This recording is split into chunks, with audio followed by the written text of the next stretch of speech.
Hey, hey! We're back again for another episode of Heaving Bosoms, the podcast where two friends catch up and chat about a new romance novel each week. I have to say, HBs, it has been so heartwarming to see all of your recommendations come through via email and on the reviews. We've got a pretty full slate through the holidays, but then after that, we cannot wait to get into them. Right now, though, we've got to put on our hiking boots and dust off our Russian translator because we are headed for a rescue mission, y'all. This week, we read HelenKay Dimon's Under the Wire, which is the fourth book in the Bad Boys Undercover series. Get ready.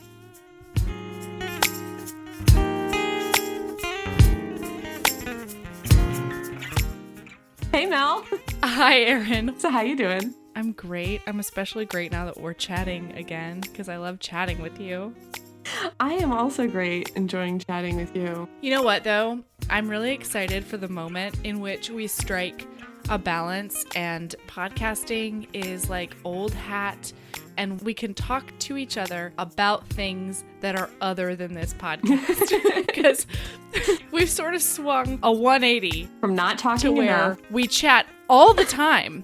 Yeah, from not talking enough about our life in general to talking all the time, but still not talking about our I don't know lives. about you, but like nothing's happened to me in the last month that I would tell you about anyway, right? Like, oh man, no, tons has happened to me. Yeah, I was lying. Yeah, you're lying because the little that we have talked to each other about our lives, it's been like stuff.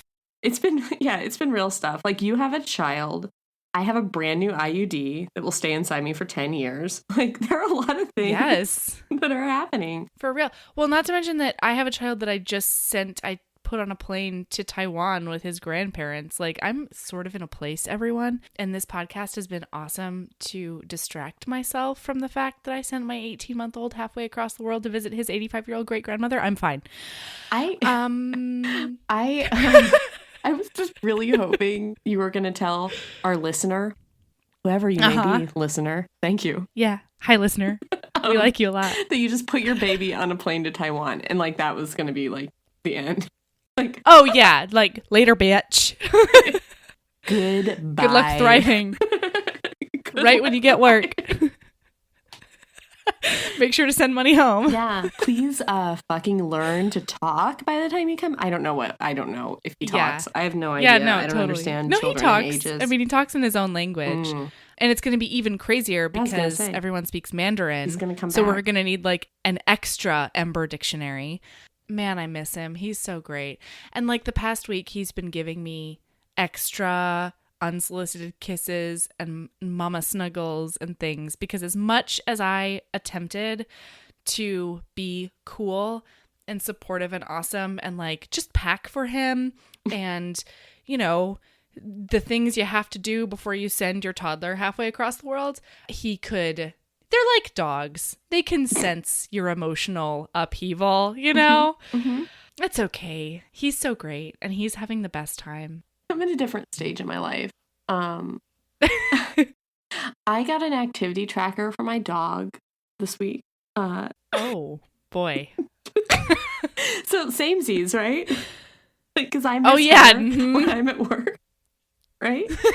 You know what, though? I will say that we traded Ember for their dog Flop, and it is very like having a toddler. Mm-hmm. He follows us from room to room. He needs a lot of attention. We have to make sure he's fed and watered. He needs exercise just like a toddler does. He makes loud noises in his own language. I'm not worried about I mean, the only thing... your level of care. The only thing that makes him distinctly canine... No. Wait for it. Last night, this fucker, we're sleeping. And we have hardwood floors, and so he's like clickety clack clack clack clacking. Like I'm gonna get the motherfucker some booties. But all of a sudden, I wake up at 3:30 in the morning. So it's my first night without my toddler, who wakes up at about 4 in the morning and needs to like be comforted and shushed. And I wake up at 3:30 in the morning to the sound of Flop fully puking in my upstairs hallway because he has gotten into our dirty laundry and he ate the crotch out of my panties. Because he's also a pervert. Like, he's distinctly canine.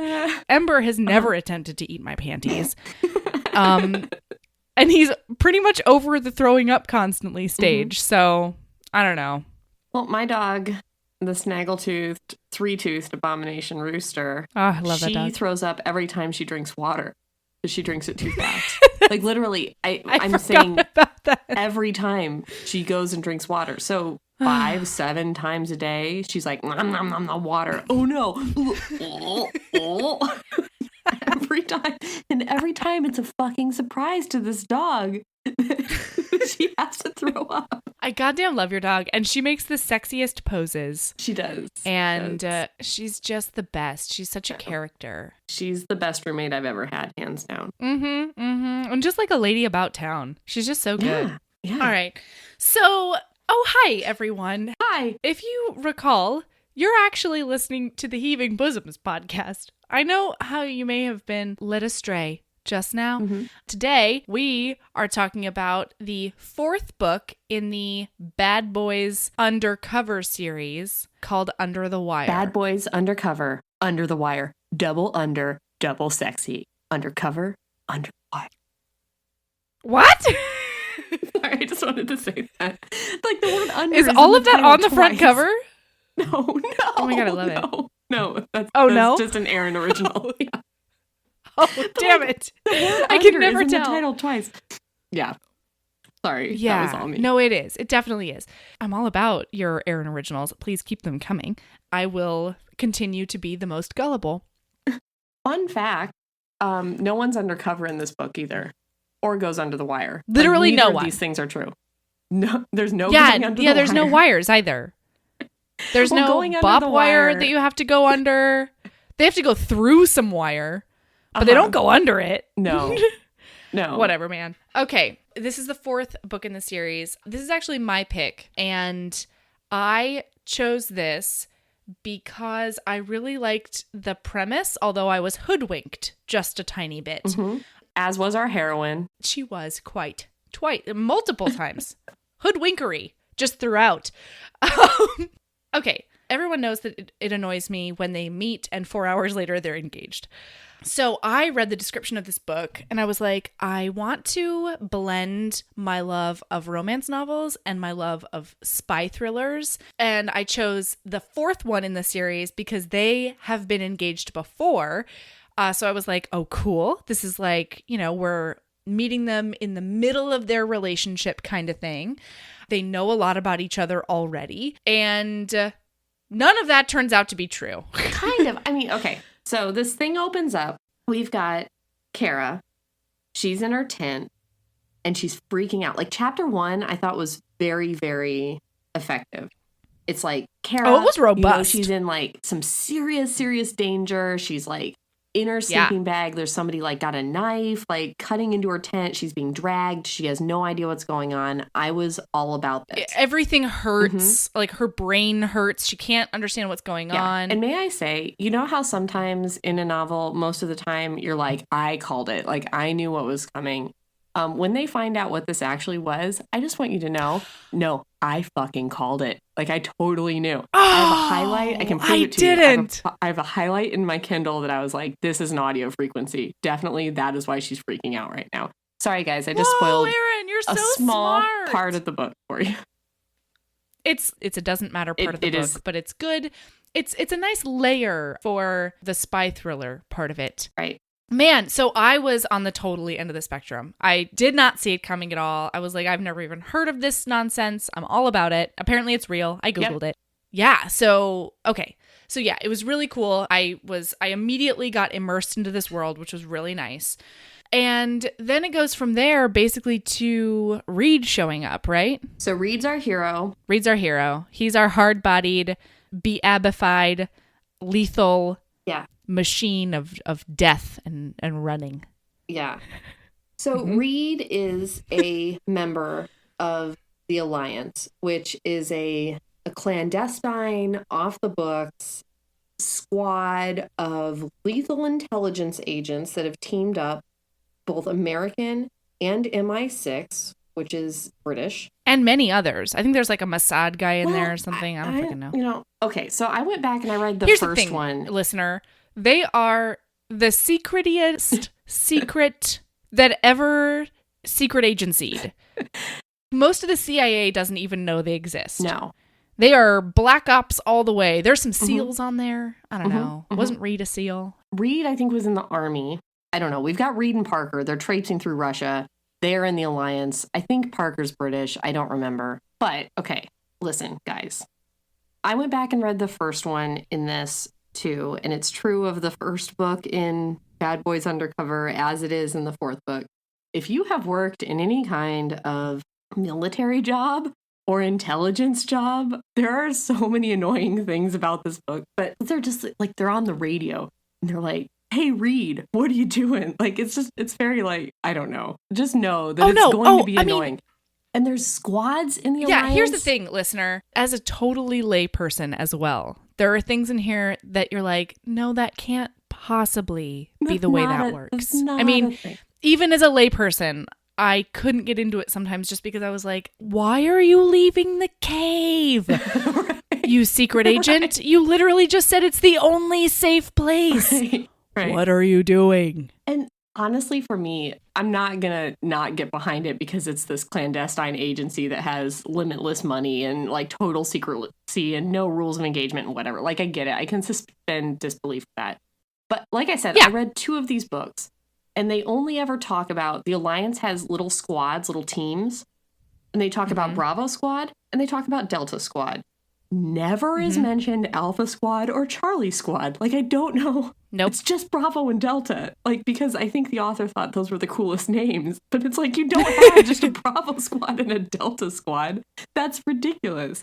It's those things. No, the other ones are even more secrety of a secret. You know? I don't know. It's those, like, stupid things. Like, there's a part of this where she's very small, Kara is very small compared to Reed, and there are parts of this where he like removes his bulletproof vest and puts it on Kara and is like, here, baby, have my vest to protect you. And it's like, that doesn't fucking work. You can't put a big guy's vest on a small girl and expect that to stop. It's not going to help her. And it's definitely not going to help him. And also, you wouldn't do that. You're protected. You got to look out for number one, or else you can't protect anybody else. You don't take off your fucking vest.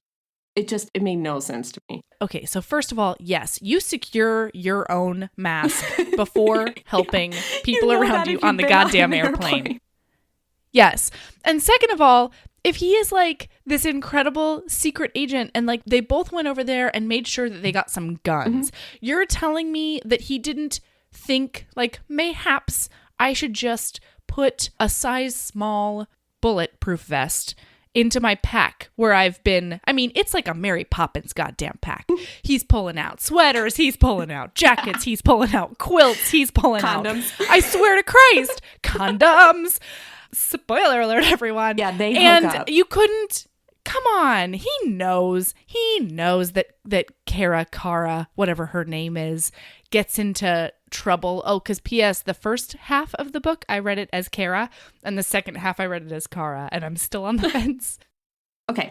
All right. So back to it. All right. So he's in this organization. He's traipsing around with him and Parker. Eventually you find out that this girl, Kara, is a geologist, and she is in the Ural Mountains. Ural? Is that right? Russia? Urals? The yes. Urals? Yep. Yeah, yep. okay. Yep. She went for some kind of expedition there, and she has fallen off the radar. And because of that, her brother, Caleb, has contacted Reed, who used to be engaged to her. And this was their meet cute back in the day when they got engaged. All right, everybody strap in, because this is how I was hoodwinked. Real complicated and also real, I'm going to go problematic. So Kara has no, as far as I know, any links at all to the Alliance or any kind of, she's just a geologist out in the world. Her roommate somehow... And Kara was on assignment. No, she was on assignment in Egypt. And one of the other scientists on the blah, blah. Yeah. She saw an attempted assassination of a minister or diplomat or something. Yeah. And that led to a standoff for 3 days in there. Well, yeah. Well, because then Reed's team was tailing the assassin who went after the roommate because she saw too much. And then all it says is like Reed burst through the window and 3 days later we were sieging still. Right. Right? Right. Yeah. So they're in like a standoff for 3 days. Okay. And then they fall in love in like a matter of a couple weeks. They got engaged, and Kara was worried they became engaged and in love just based on the adrenaline, and they didn't really know anything about each other. So she tried to slow it down. That pissed Reed off, and then it fell apart and they broke up. Fine. Okay. Got it. And then she packed everything and Right. left, and she left a sneaker in the middle of the floor. And he came home and he was all discombobulated. I don't even remember and that she part. was gone. Okay, so that happened. Sometime during the course of that fiasco and love engagement, Reed secretly implanted into Kara a tracking device so that he could track her until all the bad guys involved with that situation were dead. That tracker, a year and a half later or 2 years later, whenever it is now in the book, does anyone have a headache yet? Is still active in her, beeping onto the radar. Yes. Okay, so we're being led to believe that she gets pissed off because, understandably, while she was under anesthesia or something to tend to a knife wound, he was like, you know what? Just like slip a little tracker in there too. Yeah. Beep, beep, beep, beep. And so she finds out about this and she's like, what the fuck did you do to me? And he's like, yeah, safety first. And she's like, no, sir. Which is fucking bullshit, because Reed is not a safety first kind of guy, as we will find out. He likes to talk about safety first in words, but not in actions, our Reed.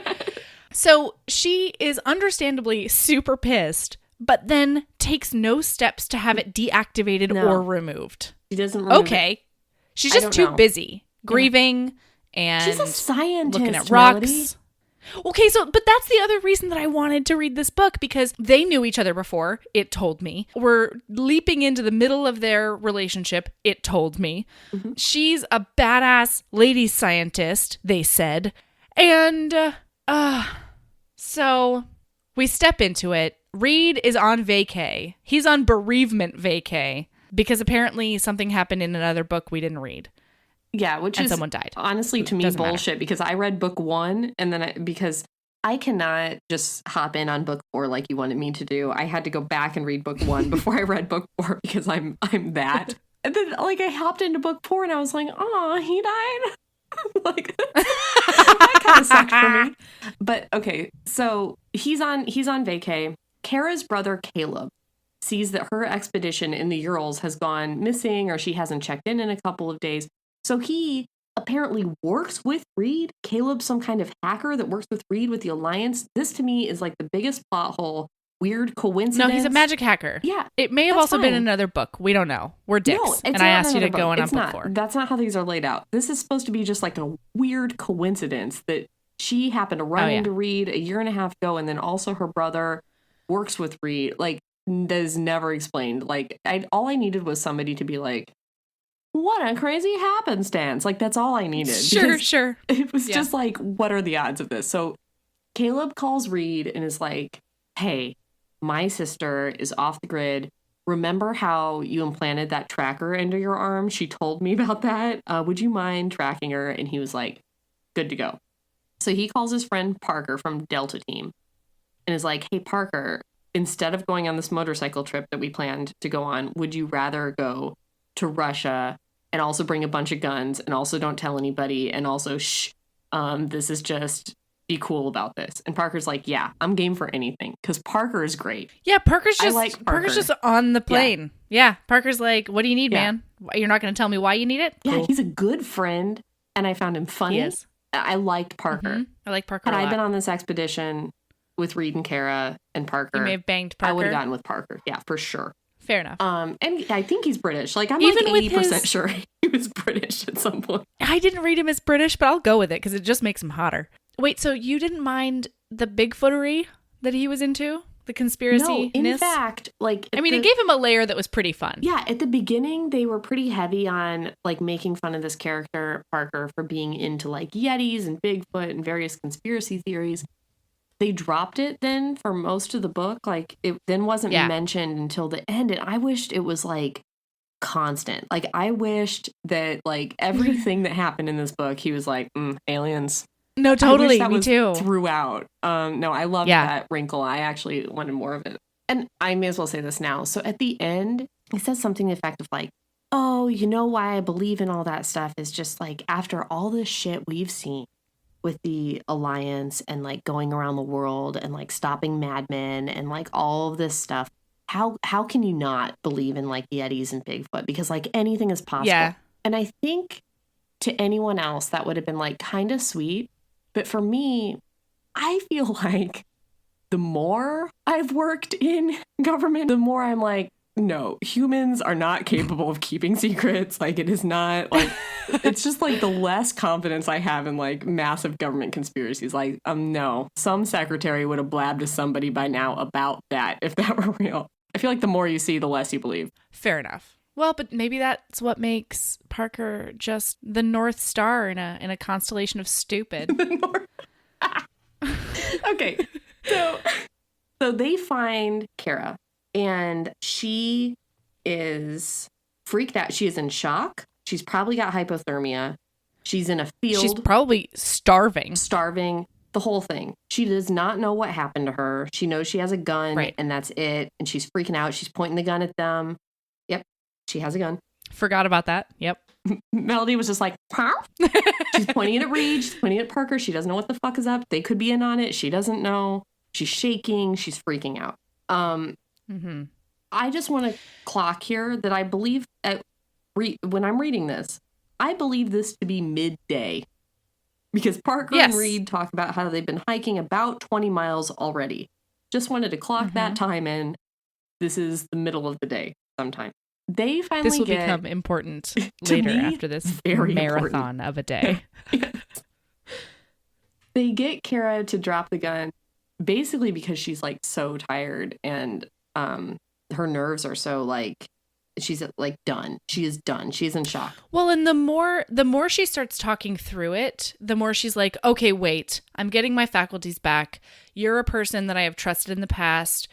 I don't know why you're here, but I'm kind of glad that you are. I guess I could not shoot you for a moment and let you talk. And then as she continues evaluating the situation, the more grounded she feels and the more grounded she starts acting, which I actually thought was a nice detail.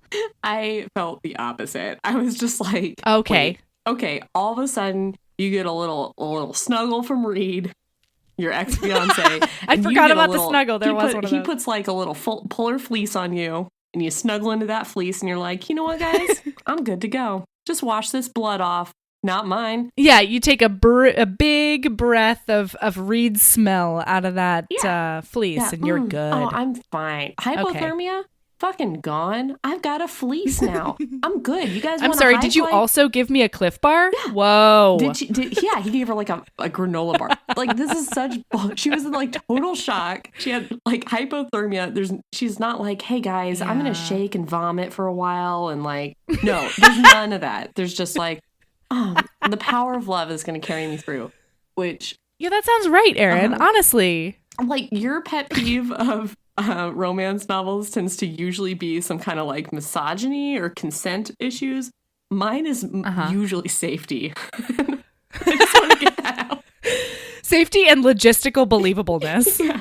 Believableness? I don't know if that's a word. We had a conversation recently. Believability. Like, if a fireplace is going too long, if like, you know, I'm just like, it's true. Safety. So safety first. That was a little annoying because I kept expecting her to collapse or something, and it just never happened. Well, especially since they keep on talking about how they're meandering like 5 miles additional just to make sure that nobody can track them, which like, okay. No, that's for real, I think.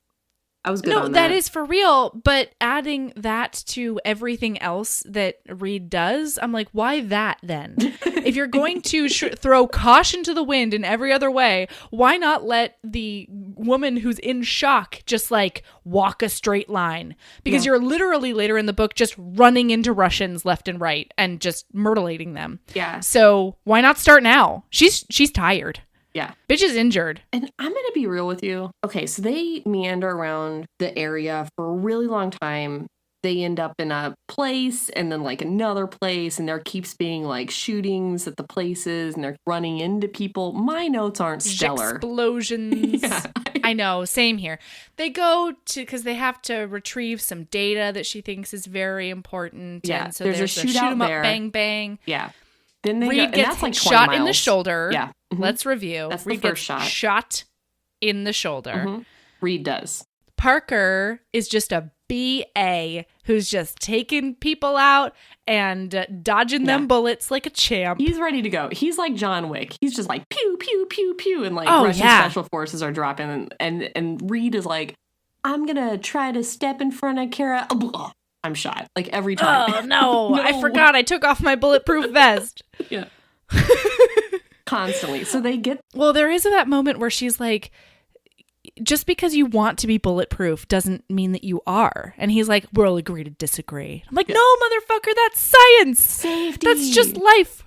Safety first. Yeah. She would be, if you die, she's fucked. Mm-hmm. So why don't you keep the vest and put her in the bushes where she'd prefer to be anyway? Right. I don't know. Right. So they get that data. So they then they shoot go up to a bunch another, of bitches. Yeah, they go to a place that's supposed to be like an abandoned old Soviet base or something. It's not abandoned. It's a camp. Camp.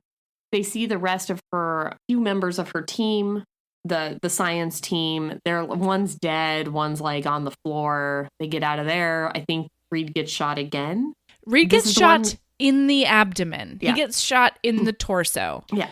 He gets fully shot through and through in the side of his torso. I'm thinking, like, in my brain, it's like just below the ribs or like nearer to his hip bone. You know what I mean? Where like you could maybe hit a kidney, but probably not if it's far enough out. Right. But if anybody has done a core workout recently, like after a particularly robust yoga class, it's hard for me to get out of bed because after, like, once your core hurts, you figure out how much you use your core in literally everything you do, whether it's moving your legs or picking up rocks or just attempting to go from a seated position to a standing position. Like, everything hurts after a good core workout. You're comparing getting shot in the abdomen to yoga. Listen, bro, we got to go from where we relate from. And that is right now where I relate from. I have never been shot in the abdomen. Yeah. But I mean, you use your core for fucking everything, including fucking. And so the amount of blood he says that he loses, because basically what he does. All right. He should pass out. Yeah, I know. He should be passed out. I don't understand. So he's been hiking through Russia for God knows how long with Parker. He decides that the way to treat this thing, I'm like, okay, I've been through level 1 combat lifesavers course. Like, that is my level, which is a low one. Like, and I know it's a low one. That if somebody gets shot in the abdomen, the right thing to do is not to like shove a dirty shirt in it, which is, I think, what he does. I mean, eventually he gets like some clotting powder and throws that in there. Yeah, he gets some of that goo shit, which is helpful. Yeah, so but that's after they walk another 5 miles or something. Yeah, because he's talking like, he doesn't do that immediately. Right.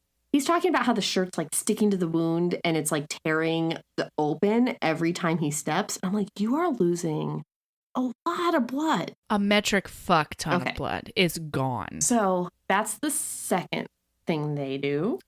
And then they go to and then a they're cabin. like, we're going to go to a cabin to hide out and maybe give me some... Well, Kara's like, then I can look at your wound. And he's like, no, probably not even then. No, because... I'm a man and I'm strong. The reason why I got hand-selected from the army is that I just keep fucking going when I've been shot twice. Like, that's the reason that the secret agency thought I was great. I'm a human anomaly, and I actually have 5 more quarts of blood than the average person. Let me tell you something about the army. Hey, listener, our one listener, which is me Drop later, some knowledge probably. on us. Here's a little thing about the army. I'm in the army. If you want to take a road trip for the weekend, you have to tell the army if you're leaving, like, usually a 300-mile radius is, it depends on where you're stationed, what your unit is. So I want to take a little road trip. I've got to fill out a report that tells my commander how often I'm stopping for naps and where. And if I don't stop every 4 hours for a fucking nap, I don't get to go on my trip because you shouldn't be driving for longer than 4 hours because that is a safety risk. So let me tell you, the Army leadership was not like, you know what? This is the guy. Let's pluck him out of sniper school or whatever the fuck he was doing. I think it was some kind of sniper. No, the Army doesn't even know about the alliance because they are so top secret and caution to the wind that they were like, this Army dropout is perfect for us. Yeah. That's what we love. You know what? You're right. I'm putting, honestly, the most unbelievable things about this for me was like, they never mention Alpha Squad. And also, no one has to file like any kind of report on where the money went. Like that's no reports. Black books. No one has to like go into a program and be like, I spent $32 on gas that day. And, like, that's the thing that I can't believe about this. Anyway, all right, moving on. So they go. So then they go to this cabin and they find. Oh wait, let's talk about how they turn danger into romance real quick. On the way to the cabin. There are some Russians driving places. And so Reed pushes her down a bank and then Cat splays himself on top of her. Which I was fine with it, like cool. But remember, like he's bleeding copiously onto her. Yeah, but this is the first time they touch each other, and I'm like, what, 100-something pages into this book? I know. And so I was not ready for really it. thrilled I was about like, that. Stick it in. Like, I don't care how many. Because nothing sexy has happened. Like, nothing even, like, kind of flirty has happened at this point. And I'm just like, why am I reading this, like, low-level spy/action book when I could be reading a high-level romance book? So I'm like, all right, we're into it now. Like, let's get it. Anyway. Yeah, so they touch each other and they nuzzle a bit and they talk about their old life together, which apparently was only about 6 weeks. Yeah. And then she bounced. And during those 6 weeks, he just wouldn't talk to her about anything, which is also cool. But then they kiss, right? They kiss because they're like rubbing up against each other just enough. Because everybody's brushed their teeth in the last 3 weeks. Oh, yeah. Oh, Kara. Oh, delicious. It's been days, I'm sure. It has. It has. Oh, yeah. And she's like swallowed her own blood a couple times, I'm pretty positive. Like, who knows? And that other guy's blood. The civil rights leader. That. Which, why did we need to know that detail? I don't know, man. One of the dead members of our team was like a civil rights leader, and we needed that fact for some reason. Anyway. Yeah. Well, I mean, I whatever. So you're like, that kiss. Was the sexiest part of the book. For Melody. So they kiss, and then they get up again because he's angry about something because she's second guessing the fact that they knew each other for 4 minutes, got engaged, and then she was like, I feel like this was maybe a little bit unrealistic, and he was like, it was the realest thing I ever experienced. And so then they walk to the cabin and you can just smell death because there are 6 dead bodies in there because the Russians don't know how to dig holes. Okay, 4. Russians hate holes. And they love rotting corpses. And so they just shove these dead people into a cabin.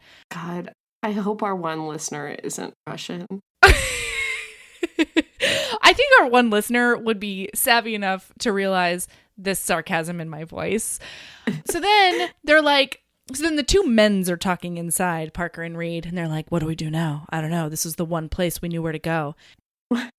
Wait, I have some things to say about the cabin. Okay, step right up. Reed goes into this cabin. There are 4 people inside, one of which I believe they've all been shot, execution style. A couple have been stabbed, maybe. Yeah, there's been some brutality. Yeah, one got shot in the face. He goes in. Smells the stench of death. It's so overpowering. He sees the bodies.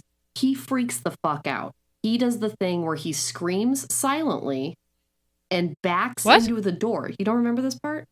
Oh, I forgot about that. He like backs up until he hits the door and then like comes outside and is like slams the door and is like, they're dead. That's right. And then Parker shows up and he's like, hey, there's a bunch of dead bodies in there. Should we go in there and talk for a while? All right. And then it goes, like, when he first goes in, it's like the stench is so bad, like breathe through your mouth. Like it's horrible. And then they go in and talk for like 20 minutes about how Reed is in love with Kara. Yeah, totally. And then they just powwow in there for a while, and they have some male bonding time, and they strategize, and they take pictures because Reed doesn't want Kara to see the bodies. Right. And meanwhile, Parker, I love Parker. He's like, but isn't that the most efficient way to do this? Yes. And like, we got to make this snappy. And Reed's like, no. Yeah, go Delta Team. Yeah. Because may I say, these books go through Bravo Team. Like, everybody on Bravo Team is a hero in these books, it seems like. And Delta Team seems like much more better at their jobs. Oh, fair enough. Bravo Team's all about love. Bravo Team's a little distracted, let's say. So they are talking, and Reed's like, well, I don't really know where to go from here. This was our place. And Kara's like, hey, I'm out here, and I know a place. And they're both like, probably not. She's still in shock. And she's like, she's just a geologist. No, but really though, remember that I'm a geologist, and like rocks and hiding places and caves and mines. Does a mine sound good? And they're like, kinda, but it might still be Russian owned and operated. And like, she's in shock. And she's like, no, let's go check it out though, because it's the perfect place to hide. And they're like, fine. So then they make a beeline to the mine. Parker fucks off. Where is Parker? They got to the mine. Tasha's in town. Tasha's there for support now. Tasha and Caleb have shown up, and they're on the ground and blah, blah, blah. Yeah. And so Parker leaves to bury bodies and get supplies, question mark? I don't know. I have no idea Parker why those leaves bodies could not have to give these people... No, bullshit. I don't get it. No, he leaves to give them some alone time. That is what happens. There you go. So they go to the mine, and alone time works out really well for everyone except for Reed's gaping abdominal wound. Because this is the first sexy thing that happens. She goos his wound together, and then a really weird thing happens where she's like, so turns out I turn into like a cat on a hot tin roof when bullets start flying. And I bet she literally says something to the effect of, you could make me feel even better. And he's like, you know what? That sounds like a great idea. I'm seated on the ground with 2 different gunshot wounds, one in the shoulder, one in the abdomen. Both of those are core, right? You use it for everything. He's seated cross-legged on a goddamn blanket against a wall. And so he's like, come here, just have a seat on my lap. Okay. So she's leaning up against his shoulder and his abdomen. He reaches around and he gives her a little bit of manual stimulation until she starts writhing against his shoulder wound and his abdominal wound while she's climaxing. And he's like, yep, I'm here for it. Yeah. It's all good. And she then gets real sleepy and is like, but you. And he's like, you don't even mean that. And she's like, you're right, I'm sleeping now. And that is sexy time number 1. You know what? Which makes no goddamn sense to me. I like it. If that didn't come out through and through. Here's me. I'm like, all right, the wounds have been treated. Let's go. But he didn't take any pain pills or anything. He didn't. But that... Not to mention that they're not actually stitches. No. So that goo could come apart at any moment, especially when a cat on a hot tin roof is just like flexing against you. Okay? I feel like he's not moving a lot here. Like he's just doing some finger banging, which... No, but she is climaxing. Again, I can't, Erin. I don't know. Maybe I am just a lady that... Here's the thing. Maybe I'm telling you too much about myself mid-orgasm, but like, how do you stay still? Like you move around a lot. I mean, no, I'm saying that any amount against a fresh bullet wound is a lot. Okay, fresh is an overstatement. This happened like... What, 35 minutes ago? Like, okay, can I talk about the timeline in this book just a little bit? The idea that they... We're back to logistics with Erin McCarthy. It's logistics time with Erin McCarthy. Yep. They met, then they walked 20 miles or so to the base. Or no, to the places. To the data drop. Then they walked another 20 fucking miles to the camp. Then they walked more to a cabin. And by the way, they're doubling back this whole time. They're going over their tracks. They're winding around. Then they go to the mine. This is not a place that's like there's neighbors. Like this is the Ural Mountains out in like they're far. Yeah.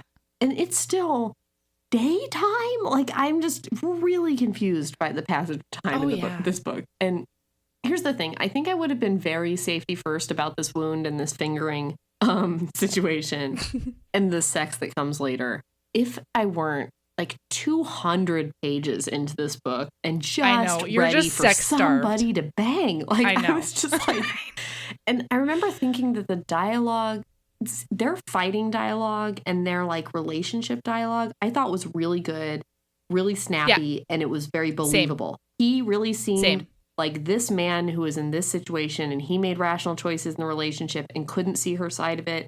But I saw where he was coming from. And she did the same. And I felt the same way about her. Like, I could understand rationally where these two fell out of this relationship and then got back in it in the way that they did. And they talk realistically. Yeah, you could definitely, you can see the disconnect. They're both incredibly, brutally honest with each other. They're both, I mean, there's a lot of really great moments where she doesn't really, I mean, she kind of tests him in a certain way, but not like tests him. Right. Like she drops some knowledge on him and his response to it is exactly what she would need from a partner, which just proves to me why they had such good chemistry to begin with, and then why they come back to that really good chemistry. Yeah. So a lot of it makes sense. The logistics, the wounds, the banging, none of that makes sense to me. And their sex talk, I think, is pretty good. Like their dirty talk during sex, like I thought was pretty hot. Their love talk is a little rough for me. When she's like, sometimes I just need to fall. And he's like, if you fall, I'll be here to catch you. Like that kind of stuff. I was like, yeah. Ooh. But like during sex and like fighting, I thought they were very believable. The love, the mushy dialogue in this book, I found to be a little rough, but maybe that's because I'm not down for that as much as I am the other two things. Totally. Yeah. But yeah, for me, the cave sex, I was at the table. I was on board. I was here for it. I was ready to go. I was on board, and don't get me wrong, it was hot while it was happening, but there was definitely this disconnect for me where like half of my brain was going, this has got to be the most painful experience of his life. Yeah. And then later on, like fast forward, and they get to like the actual P&V sex. And wait, but before that, they go out for some air and he gets shot again. Well, yeah. Yes, he leaves the mine after telling her that the mine is literally the only safe place to be. And then he runs smack dab into a Russian scout doing some scouting work, and they do some hand-to-hand combat situation. No, he doesn't get shot again. I thought he got shot again. But his wound, no, his goo, I think, opens. Meanwhile, okay. I did really like this part. The only redeeming quality for this, about this to me, is that Kara goes out. I should just pick one. Yeah, I really feel like you need to decide. Okay, what you've been saying, Kara? Yeah. Great, Kara. So Kara leaves the cave, and the only way he actually gets out of this sticky Ruski scouting situation is that she shoots him dead. And it's like, lady saves the day, great, let's go back to the cave and bone. Yeah. But before this, she gives him some stitches, some real life stitches, and that's a great idea. But then they have more core exerting sex. And don't get me wrong, all sex, you need some core in there to make it work, right? In one way or another. But they're standing. He picks up her leg onto the side of his abdomen and like holds her up while thrusting. No, you have a gaping strong. He's so abdominal strong. Wound. I'm sorry. I just don't think so. I just can't. I mean, he could have been on the bottom. He could have been laying down on top, maybe even, right? But like holding her up, you were shot, sir, twice, 2 times. Shot twice. And that's the kind of sex that we're trying to say happens. Like, no. Nope. I won't. I can't and I won't, everyone. I was so ready for there to be some kind of action in this book. I mean, again, I agree. We needed. I feel like we're in a role time reversal. in Pound Town. I should be the one that's mad about the abdominal wounds. I know. But I so bored. Because you guys have to understand, and my guys, I mean, our one listener is probably my dog who's already gotten bored and walked away. But like, Rooster sashaying through the living room right now. Tippy tap. But by this time, like, there's not only this story going on, but there's Tasha, the Alliance's boss, talking to Nico, who like led an expedition, and there's like their whole thing, which I don't even want to talk about. No, we're not going to talk about that, because also there needs to be something that the listener finds out about when they read, or if they read. Or are we not revealing the twist? Yeah, no, there's a twist. There's a twist. That is not romantical, spoiler everyone. Alert, it's stupid. When it happened, I was like, wait, who? What? I know. So anyway, they have some cave sex. Like, they're starting to find each other again, which is really nice, because she's still pretty skeptical, which I actually did like a lot, because, you know, she's not just being like, I have all of these issues. Oh, but your penis is out, and so they're gone now. She kind of is, but she's also self-aware of that. She's like, I have all these issues, in the moment, but his penis is out, so... No, right? But she's not like, we should definitely get re-engaged after 4 minutes. Right. You know what I mean? That's what I liked. I didn't mind that she was exploring his nether regions. I know we've talked about this before already. Yeah, go ahead. But I also couldn't, and this is again the reason why I can't always get in the headspace for a good historical novel. The smells that must have been happening on these two at this point in time after walking, I don't know, 300 miles in the Russian wilderness. And she's been out in the brush for days. So have him and Parker. Like, she's got dried blood all over her. Yeah. I mean, just, you know, when he's reaching down into those, quote, sensible cotton panties, I'm just like, that area must be real rough by now. Like, I was like, well, the other thing that I appreciated is that I don't remember there being oral on either side. No. And that actually made sense to me, because keep everybody needs out of those a shower. And this is like one of the only times where I'm like, yeah, you know what? We can skip that style of foreplay. That's fine. Plus, like, you know, they're doing a lot of verbal combat, which they both also get off on. Yeah. I don't mind a little intellectual foreplay. I don't even remember the fuck happens next. Like, you know what? It doesn't matter. So something else happens. One of her team shows up. Oh yeah, that's what happens. One of her team shows up. Reed is pretty skeptical that he's not one of the bad guys. No. They go find out about the bomb. Sense. That's what happens next. They find out about the bomb. They find a secret lab. Yeah. I don't remember how. There's no bomb. It's a lab to start making the bombs. Yeah. And she uses her geology know-how to not only find the lab, but then figure out what kind of bomb it would be. Yes. And I thought that was pretty cool. What I thought was not cool is no matter what they're doing, every hill they walk over, there is an army of just men with guns trying to kill just them. Troopers in jeeps. The actual lab where the bomb making is going on, completely unguarded. They walk in the front door. There's no one inside. They walk out the front door. There's no one outside. Well, it's so well hidden, Erin, remember? No, that was just... And it was supposed to be a secret mission, so only 2 people knew about it. No, I just couldn't. And then... And this one person... No, I'm sorry. This one person, in like the 6 days that they were there, excavated the whole fucking thing in the side of the mountain, built his little pillar shits, got all of the equipment into this place without his team knowing about it, or without, I don't know, any support. Where did his support come from? I don't fucking know. They don't talk about that at all. And he was doing a secret thing alongside of their full-time actual job, which is his cover story. Yeah. So all of that happens. So what turns out is like two guys are doing like a lab with a bomb and using her. We won't tell you who. Yeah, we won't tell you who. It's going to surprise you because you're not going to remember the character. Yeah.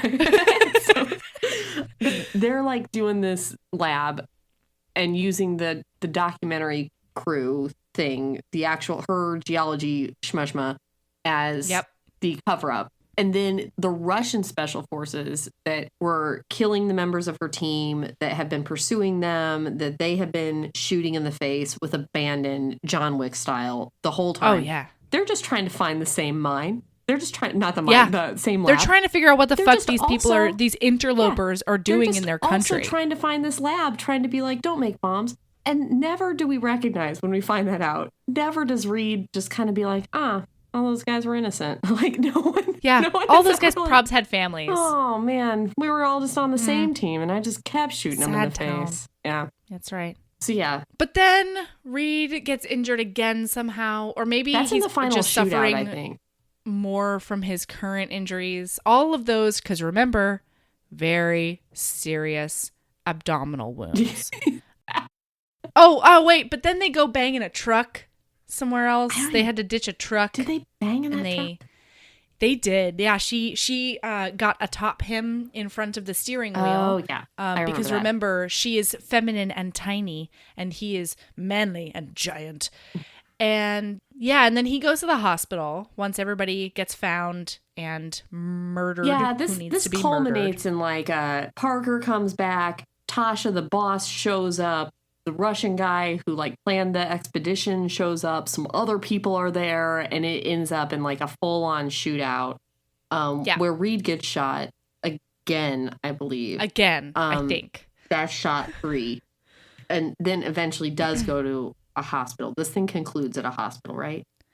Right. Yes, that's exactly right. And so then Caleb and his sister go chat, and during their chat, she's like, I'm super in love with him. And Caleb's like, I've known this all along, and I've been keeping Reed up to date on you so that he would continue to be in love with you, which is like, okay. Like, all right, bromo sapien. Yeah. You have a sister. If somebody put a secret tracker in your sister's arm, would you ever be like, yeah, that's the man? I'm telling you. That's what Adam Jacob Chafee Carlisle would not be okay with that.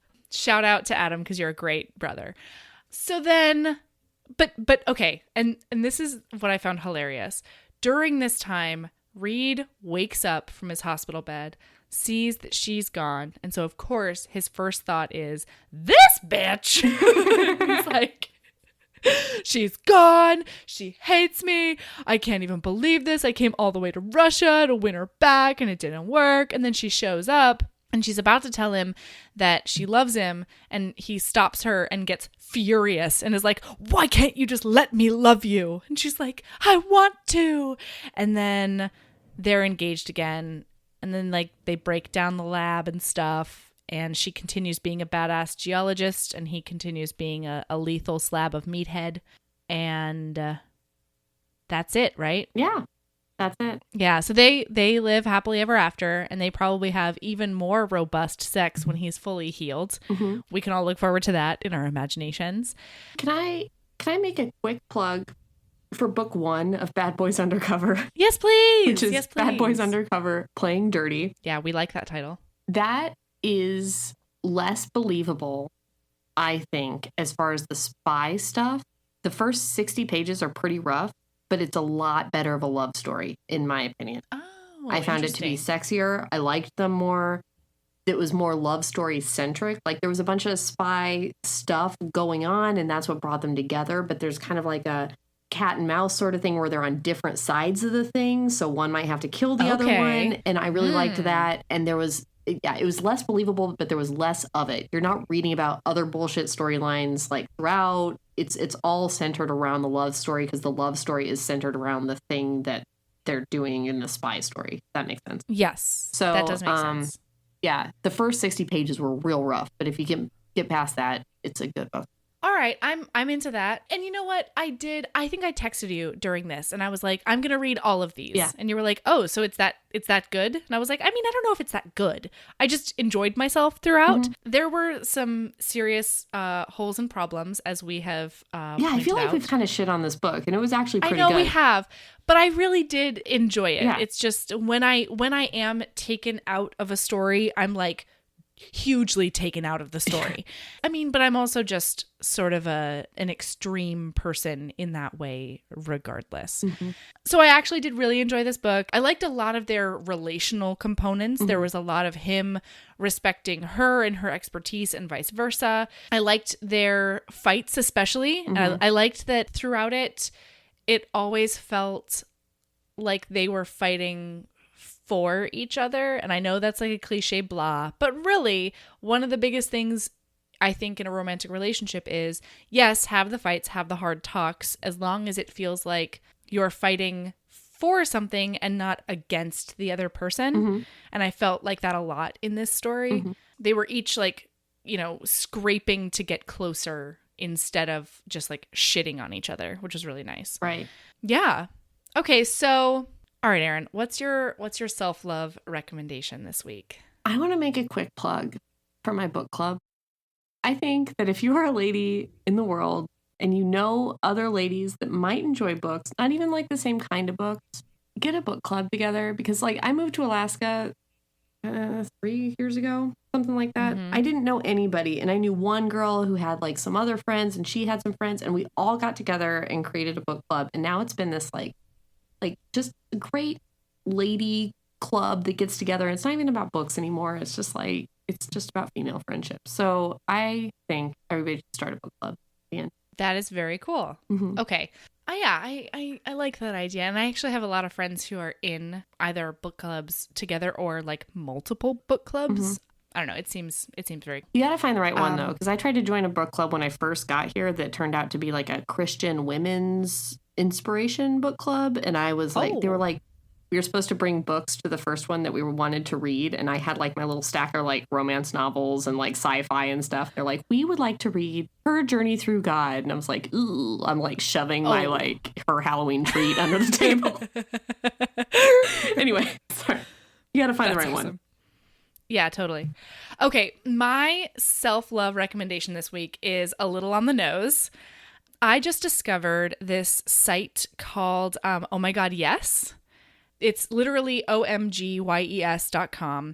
And the subheading is See What Science Says About Women's Pleasure, a new hands-on way to explore the many ways women actually find pleasure based on research. Because I listen to quite a bit of Dan Savage, and there's new statistics out that say, I think something like 17% of the female population can climax solely by PIV penetration.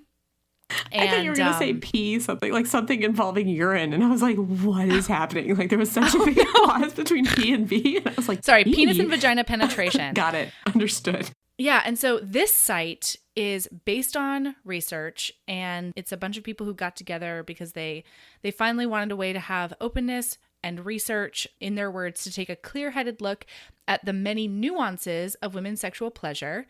The taboo isn't helping anybody, and I feel like it's just such a good resource. There were comments on a couple of Guardian articles about it that was like, I'm 35 and I've never had an orgasm, and I love the comments that people are making on this because it gives me hope that like with a partner who wants to like work on it and all that sort of thing, that I might someday be able to do that. And there are apparently like videos. I mean, and it's obviously a little bit graphic because there's a woman stimulating herself in an educational way, talking about what she's doing, talking about what works. In one comment, Owen was like, it was really great to learn that there isn't just like one magic spot on this woman's vagina that always, or like on her vulva that always gets her off. Like it moves from time to time, or something that works one time won't work the same way another time. And it made her feel much less alone about the way that she experiences pleasure, both by herself and with a partner. So I don't know. Check it out, everyone. It seems really fucking cool. And the more that we can learn about ourselves, the more that we can help whatever partner we are with, or, just the more we can enjoy time on our own. So that's my on the nose self-love recommendation this week. Perfect. All right. Book clubs and Oh My God, Yes. All right. Well, is that it? keep being a badass. And love yourself as much as you love sexy abdominal wounds. All right. See you guys. Bye.